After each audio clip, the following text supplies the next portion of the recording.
Shalom. First and foremost, I'd like to say Barakatah, Yahweh, Ba'asham, Yahweh Shai, Ba'asham, Rakar, Kadash, the bonus to the apostles and elders of Great Millstone. Salutations to the sincere Akim that pushed this truth in all due diligence and sincerity. Another example of why Esau Edom is going to be totally done away with and destroyed. Here you have it where this Edomite is sat there saying, yeah, we can't be judged for something we didn't do. We had no benefits from slavery, even though he sat there in a suit and tie, posh, privileged background off the old money that was generated from his ancestors, and he's living through the benefits of slavery. But he's proud of whilst he's proud of the so-called, even though there's no good thing that Edomite can do, he's proud of the so-called great accomplishments of his forefathers, but he isn't proud of slavery and feels that he shouldn't be ashamed for it. So he can feel pride for the quote-unquote things that he feels that his ancestors did that was so-called good, but anything negative he doesn't want to have any accountability for. Let's play the video, man. I don't know if this is just because it helps you become a bestseller, but you add this line, the tyranny of imaginary guilt. You're a Christian theologian, and you're saying we shouldn't feel guilty at all about 3 million Africans being taken out of their homes and moved to across the Atlantic? The guilt is imaginary? Why can't we have guilt and also believe everything you just said? First of all, we can only feel guilt for something we did. We did. We did take 3 million people out of Africa. You and I didn't. No, you and I didn't. I can lament what some of our ancestors did. I can't feel guilty for it. So that means you take... So hold on. So you're telling me with a straight face, you don't take pride in Britain, in us defeating the Nazis in World War II? You've never taken pride in that?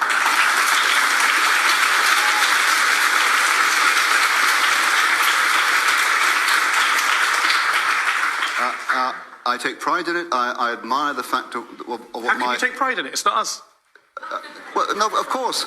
I can't claim the credit for having done that because I didn't. My parents did. I didn't. We as British people take pride.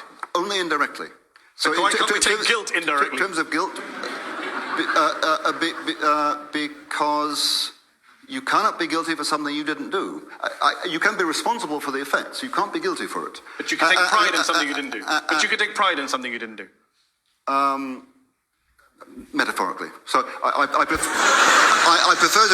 prefer to use the word admiration now.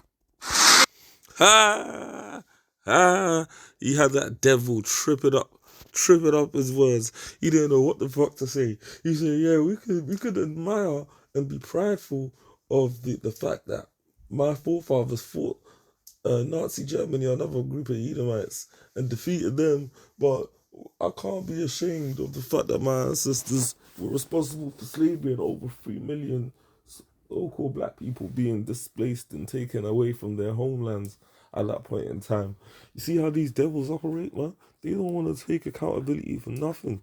Or they just want to be treated as saints. They want everybody to believe that they're just holier than thou and perfect, and you can't be mad at Edomite. You know, he's not proud of what his ancestors did. He sure is enjoying the fruits of their labors, and they're stealing a robbery and the money and all of that. Let's see what the scripture says here, right? In regards to kidnapping, which is exactly what that was.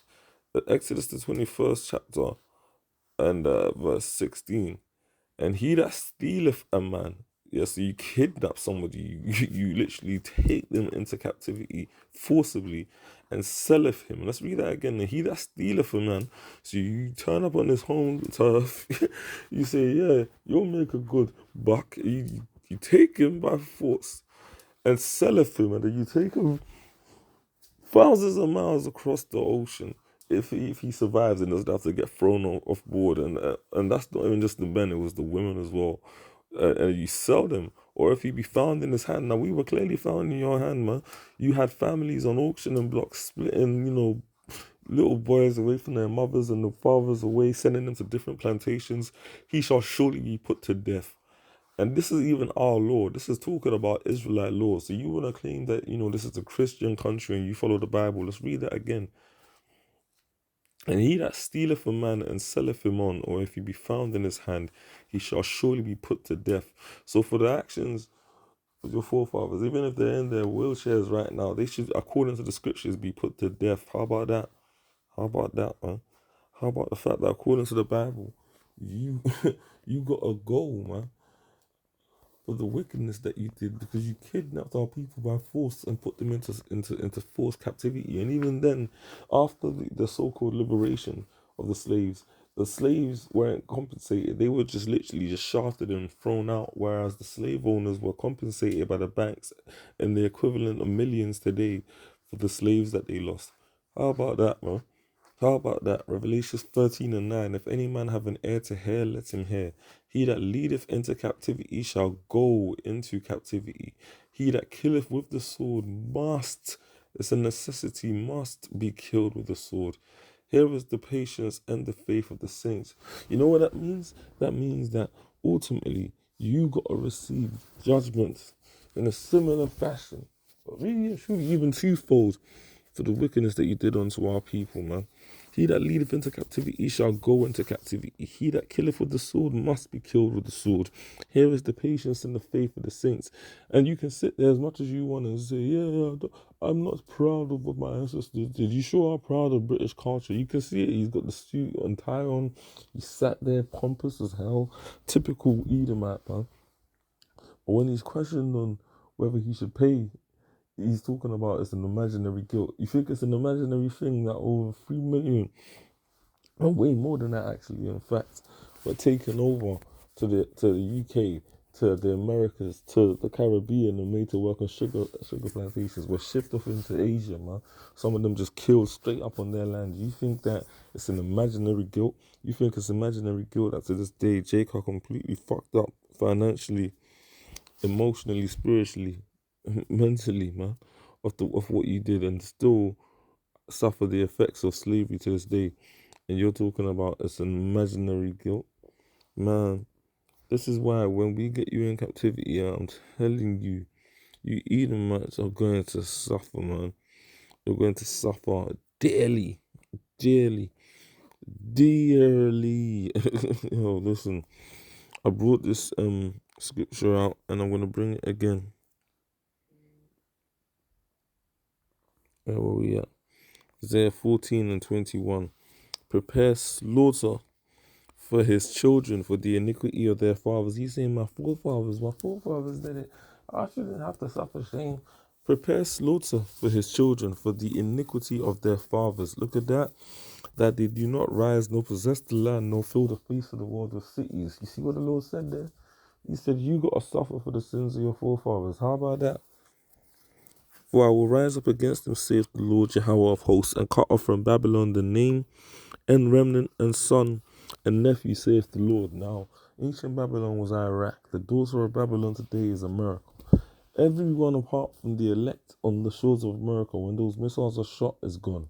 But then also, there's going to be key strategic targets that the nations in the East, Magog, Russia, are going to hit. You best believe they said it already verbatim. London's one, Paris, all the major metros, these different nations.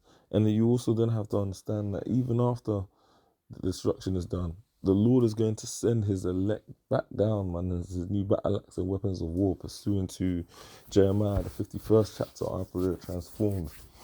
Yeah, Yahweh Shmi Hoshai Ratazal, we be a part of that number. And we're going to go out there and put you devils in captivity. We're going to go out there and fuck you up, man. Yeah? Understand that, man. Yeah, we're going to get you devils, man. Badly. Have you looking all kinds of fucked up. Put you back in your rightful situation where ultimately you're going to go back into captivity. All of the wickedness that you've done. The whole of Isaiah, the 14th chapter, goes into it. And it's a long one, so I'm just going to go straight into verse 12. How art thou fallen from heaven, O Lucifer, son of the morning? How art thou cut down, which did weaken the nations? Thou hast said in thy heart, I will ascend into heaven, I will exalt my throne above the stars of Yahweh.